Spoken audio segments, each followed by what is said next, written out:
Hi, I'm Marie. Mom and wife full-time, that's me. Paul, that's my husband, works the trading gig, and let's just say he's married to his job just as much as he is to me. Used to scribble down thoughts on books, reading between and beyond the lines, but these days I'm more about reading bedtime stories to our boy, Jack. Life threw some curveballs early on, lost my parents when I still needed them. That was rough. Then along came Paul, with a family in tow. His folks were the real deal, good people, you know. Took me in, no questions. Made me feel like I finally belonged somewhere again. Been with Paul for years now, since those college days when love seemed to be enough to fill any void. We settled into a rhythm, he at work and me taking care of everything else. But man, did that rhythm skip and stumble when Jack came into the picture. Paul changed, or maybe this was always him, just waiting for a reason to surface. He'd come home on a Friday night with a few too many drinks in him, loose-lipped and surly. "You gotta start shedding that weight, Marie," he'd snipe after slipping off his tie. "You barely fit in those jeans anymore." I'd be lying if I said it didn't hurt, but I told myself to brush it off, toughen up, maybe he'd cool down by morning. But mornings just brought hangovers and silence until the next round. The house became this place where I tiptoed, trying not to set Paul off. Jack, little trooper, he could feel it too, sticking close, watching his old man with wide, careful eyes. One particularly rough Friday, Paul came home and made a beeline for the fridge, crack open a cold one. I was on the floor with Jack, blocks scattered around. "Another day in paradise, huh?" Paul sneered, leaning against the counter. I forced a smile. Just the usual, you know, chasing after this little tornado. I ruffled Jack's hair, but my heart wasn't in it. Paul tossed his head back, downing half the bottle. "Maybe put some of that energy into a workout routine, eh?" I bit my tongue, counting to 10 in my head. "I'll look into it," was all I managed, shuffling Jack into his pile of toys, anything to escape the cutting edge in Paul's tone. But the weight wasn't just on my hips, it was on my chest, heavy, making it hard to breathe. I didn't know who I was in Paul's eyes anymore. I had finally shaken off those last stubborn pounds. It felt good, kind of. But Paul, well, he had a talent for finding flaws. My sweats and baggy tees were the new target. "Jesus, Marie, you dress like you're living at the gym. When was the last time you dressed up? Remember how you used to look?" There he was, leaning on the doorframe with that look that said everything his words didn't. I glanced down at my stretched-out mom life tee and yoga pants. "This is just practical, Paul. You want me all dolled up to do laundry and wrangle our son?" One corner of his mouth curled up like he had just made a successful trade. "I dunno, how about looking good for your husband? That used to matter." I sighed, rolling my eyes. "Well, unless my husband starts taking meetings at the playground or the grocery store, I think I'll stick with practical." He shook his head, chuckling without humor. "You used to care, Marie." His voice trailed off as he wandered back toward the living room, his disapproval hanging in the air like a bad smell. Then there was Jack, our boy, trying to navigate the shaky terrain between us. I was teaching him please and thank you, thinking manners mattered. Paul caught a bit of our lesson one afternoon and scoffed. "Look at you, teaching him to be Mr. Manners. You want him to get trampled on?" "Manners are important, Paul. It's about respect," I said, trying to keep my voice even. "Respect is earned, not politeness policed," he shot back. "He needs to toughen up, not be some yes, please pushover." Then the whole freeloader thing started. One night, Paul came home, tie askew, looking like he had won and lost the same fight. "Nice day?" he asked, sarcasm heavy as he glanced around what I'd come to see as our minefield of a home. I put down Jack's toy and braced for what was coming. "Just the same, dealing with tantrums and spills. How was work?" Paul's laugh was short and sharp. "Work? Oh, it was just dandy, supporting a parasite." My cheeks burned. "Excuse me?" My voice was a little too loud. Jack's eyes flitted from me to Paul, sensing the shift. A parasite, Marie. I work, you play house, he said, each word pointed and heavy. That's the thanks I get? I am raising our child, Paul. Your child. That's work. That's vital, I said, my voice rising now, too. Jack started fussing then, picking up on the tension. I swept him up into my arms, trying to shield him from the fallout. Paul had a knack for knowing when he'd pushed too far, and his next words were more measured. Marie, I go out there and deal with sharks all day. Come home, and what? I don't know, something different. I can't be your one-man show, Paul, I said softly, trying to defuse the bomb that our marriage had become. I'm here, juggling a million things for us, for Jack. We looked at each other then, really looked, and I wondered if he saw the plea in my eyes. The help me, back me up, be with me that I felt screaming inside. But he turned away, the finality of his silence telling me that no, he didn't see. He didn't want to. One day, the disrespect boiled over. Jack scrunched up his little face and called me a name, a real zinger. He got it from Paul. You're just a lazy bum, he had hurled at me, his tiny voice bitter and angry. I felt like I'd been slapped. What? Jack, no, you can't say that, I stumbled, shocked. He folded his arms, stubborn as his dad. Dad says it, so can I. That was the last straw. When Paul got home, I was waiting, steaming like a forgotten kettle. You know what your son called me today? I laid into him without waiting for an answer. Paul dropped his keys on the counter and chuckled, clearly not seeing the line had been crossed. What did he say? The truth? He tossed his words over his shoulder as he walked to the fridge, his casualness like acid on my skin. Is that funny to you? I was shouting now, my usual restraint snapped tight as a dry twig. Your son is calling me names. Paul leaned against the kitchen counter, beer in hand, a smirk blooming on his face. Oh, come on, Marie. Kid's gotta learn to stand his ground. I was staring at him, hands balled into fists. By disrespecting his mother? He shrugged, a lazy lift of his shoulders that sent me teetering on the edge. You're too soft on him. Look, he's getting some spine. Spine? My voice shot up another octave. He's learning to be just like you. Paul grinned and ruffled Jack's hair. Ain't that right, champ? I turned to Jack, who was looking at us with eyes that were too old for his face. Jack, listen to me. What you said to me this morning was wrong. You can't talk to people like that. Jack's chin jutted out, defiant and stubborn. But Dad. I don't care what Dad says, you listen to your mom. I cut him off, my heart thudding like a drum. I was desperate for him not to follow in Paul's footsteps. But Paul wasn't letting it go. The boy's gotta learn to speak up. World's not gonna hand him anything. You keep coddling him, he'll end up. I get it, all right? I get it. I cut him off, feeling the weight of his words like a physical thing on my chest.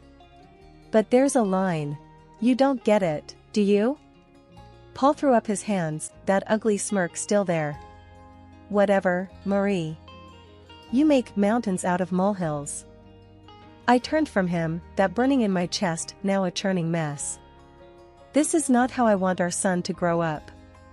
This disrespect ends now, it ends here. Paul just took a swig of his beer, and I knew, right then, my words were just bouncing off him. I looked at Jack, really looked at him. You apologize to me, now, I said, the power in my voice surprising even me. Jack's eyes darted between me and Paul, but he knew that tone. Sorry, Mom. The word was small, almost lost in the kitchen, but it was there and it was a start. I moved closer to Jack, knelt down so I was eye level with him. Thank you. We treat each other with respect in this house, you got it?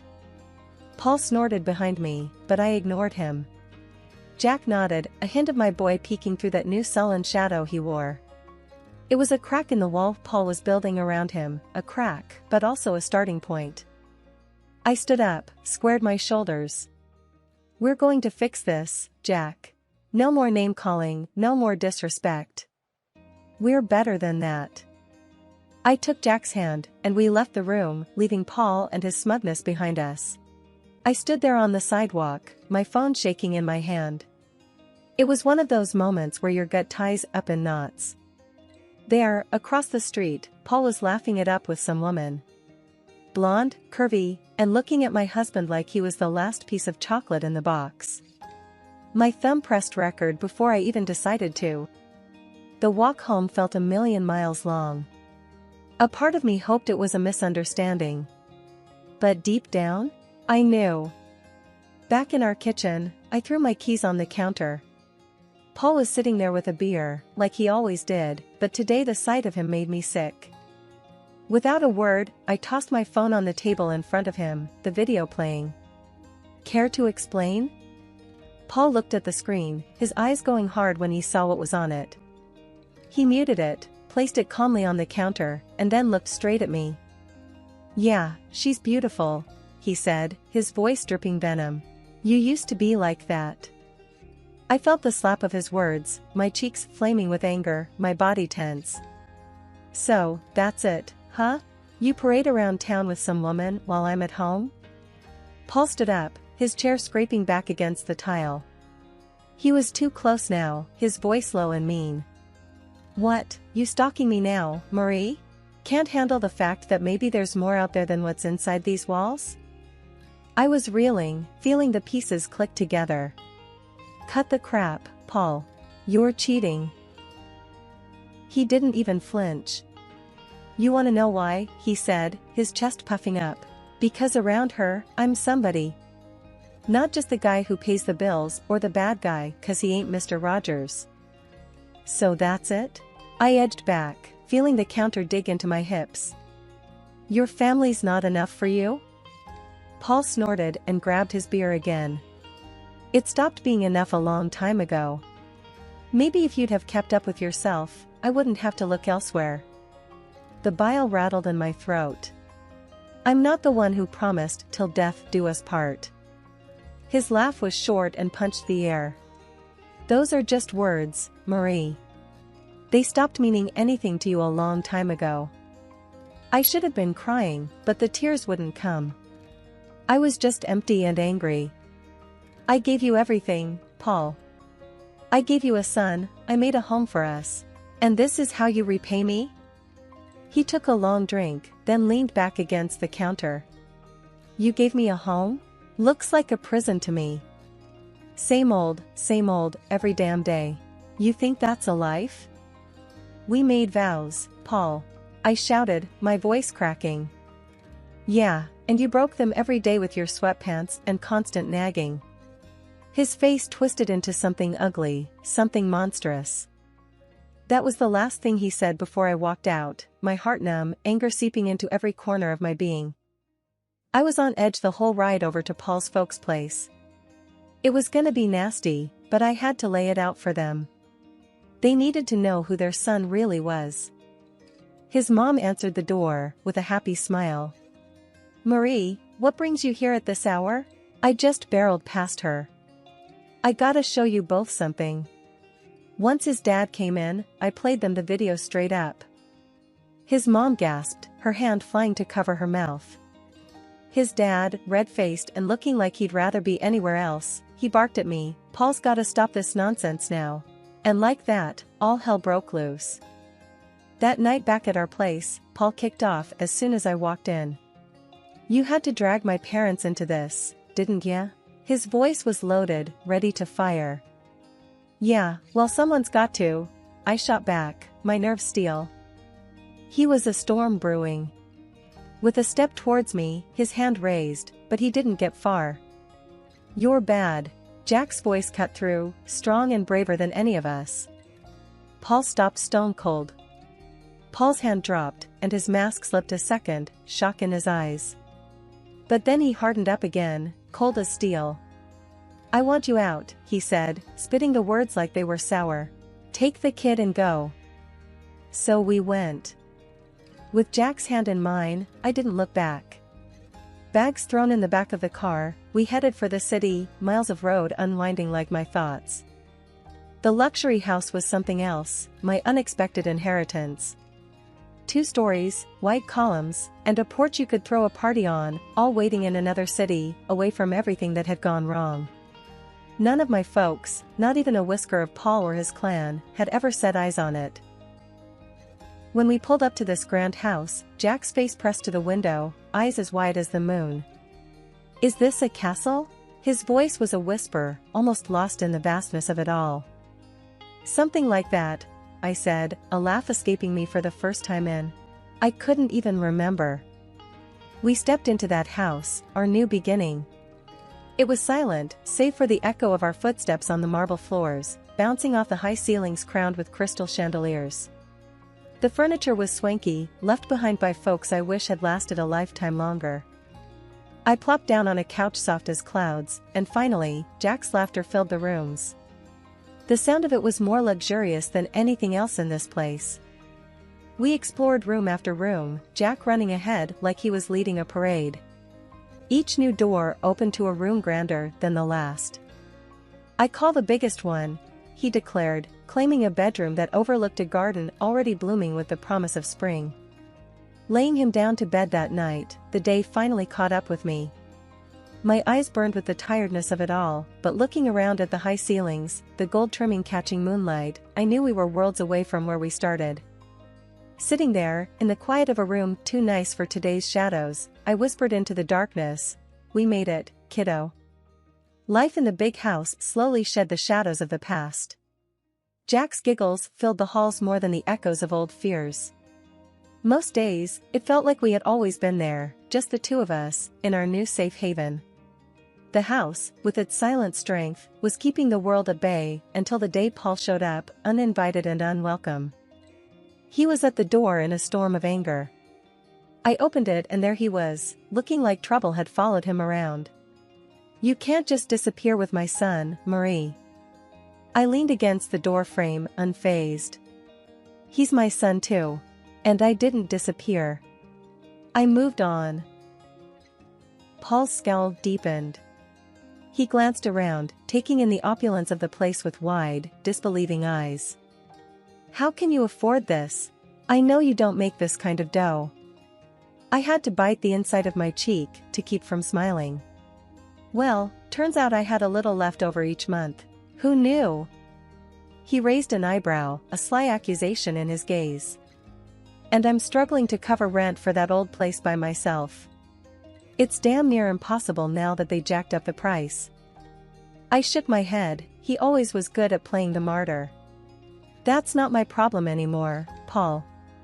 I've been using my own savings to cover the gap in the rent for years. Savings that, thank God, I don't need to bleed dry for that house anymore." The greed in his eyes flared up like wildfire. "What, and you're living here in luxury while I—" "Stop right there," I cut in. "This isn't your concern. This," I motioned to the grand house behind me, "is mine. Mine and Jack's." Paul took a step forward, but I didn't back down. "Look, I came here to fix things. I'm saying I forgive you for all this, sneaking around." His audacity almost knocked the wind out of me, but I had a little surprise that would put the brakes on his charade. From behind the door, I pulled out the divorce papers and slapped them into his chest. "And here's what I'm saying. We're done."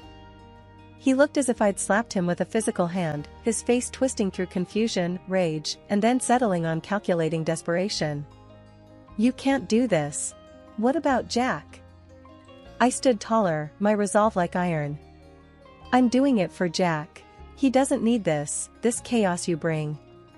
Sign the papers, Paul. It's over." He glanced from the papers to me, then back again, his posture deflating slightly. "You'll regret this. You can't make it alone. That's where you're wrong." I smiled, not from humor but from a deep-seated confidence. "I'm already making it. And without you, we're doing more than just fine. We're thriving." With a shake of his head, Paul looked like he wanted to say more, but he didn't. Instead, he turned on his heel and strode away, clutching the papers like they were a snake that could bite. Once he was gone, the house seemed to exhale with me. I closed the door gently, turning back to the life I had fought so hard for. Life had a way of tossing stuff at you, hard and fast. It was Thursday, the kind of day that should have been easy, but it wasn't. We shirked dinner for a bit, setting up ramps out of old books and watching the Lego car stupidly do flips and land upside down. Jack's laugh was infectious, the sort that wiped clean the worry lines off my face. His enthusiasm was a reminder that amid all the crap, there was still good, simple, unadulterated good. Then it came, a banging on the door that made my stomach drop and my face lose all its motherly warmth. Paul had a knack for bad timing and worse entrances. I pulled the door open and there he was, looking like he'd just come from a bar fight or lost a bet. "Paul, what's up?" He scowled, that usual look he gets when he thinks the world owes him. "So, this the high life? You playing house with my Jack while I'm scraping pennies just to get by?" Jack peeked from behind me, a knight in Lego armor. "Hey, screw off, Paul. Don't talk to my mom like that." Paul's face turned a nice shade of tomato. "The hell? You let him talk like that?" I stood there, hands on hips. "He's expressing himself. Something I should have done with you a long time ago." Jack came out from behind me, all fierce. "Yeah, get lost. My mom, my rules." Paul's anger was something else, a storm that had nowhere to go. "You think you're smart, huh? Talking to your old man like that?" Jack squared his shoulders, a small David to Paul's Goliath. "Don't gotta think. I know it. Mom knows it." Paul opened his mouth, but nothing came out. There was Jack, staring him down, waiting. This was no place for Paul anymore, no place for his bluster and noise. After a tense moment, Paul shook his head, muttered something under his breath and stormed off the porch. Jack turned to me with this look, the kind of look that said, "We got this." I nodded, all the agreement he needed. We went back to boiling pasta and racing Lego cars. That's how we do it, simple, nothing fancy. We just keep on. I was gabbing on the phone with Miss Dottie, Paul's mom, who was more my family than his now. "Honey, you just holler if there's anything you need, 'kay?" Her voice was always a warm blanket over the line. "We're all good, Miss Dottie. Really, couldn't be better," I assured her, twisting the cord around my finger. She hummed a pleased note. "Just makes my heart full to hear that. Keep on keeping on, you hear?" Frank, her husband, yelled from somewhere behind her. "Tell her that any time she wants to send over some of that lemon meringue, we won't complain." A genuine laugh burst out of me. "Expect a pie on your doorstep soon, Frank." Exchanging a few more pleasantries, we hung up. I shook my head. If someone had told me last year I'd be mining gold from the wreckage of my married life, I would have laughed in their face. Jack pulled on my sleeve, waving his drawing like a five-star general. "Look, Mom. This is our house." I looked down. His scribbles had heart. A big square house and two stick figures, a little one and a tall one, with sloppy grins and a lopsided sun shining down. The swing I'd put up for him stood out in green and brown strokes. "That's us, right?" A dumb question, really, but it made him nod with pride. "And I'm gonna sell my art, make us rich." There was serious conviction behind his toothy smile.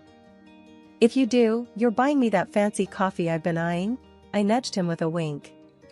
He nodded, his expression all business. "Only the best for my mom." And just like that, the knot in my chest loosened a bit more. Sundays were like that, full of little miracles. The thing was, life had done a real number on us, but it was looking up. Paul got slammed by the door he let hit him on his way out. The fancy house he rented to impress his mistress? Turned out to be a couple of sizes too big for his wallet. Now he was cooped up in a tiny apartment, the kind of place his pride wouldn't have let him consider a year ago. And the mistress? She hightailed it the minute his pockets turned up empty and his promises hollow. But that was a tale for some other time. Right now was about Jack and me, and the park we were marching to, hand in hand. We stepped out, and the door clicked shut, a soft full stop to one chapter before immediately kicking off the next. Jack tugged me towards the park, his excitement bubbling over. I didn't glance back at our home, no need. Ahead was everything that mattered, me and my boy, parts of a world that kept on spinning, even when you felt like you'd fallen off.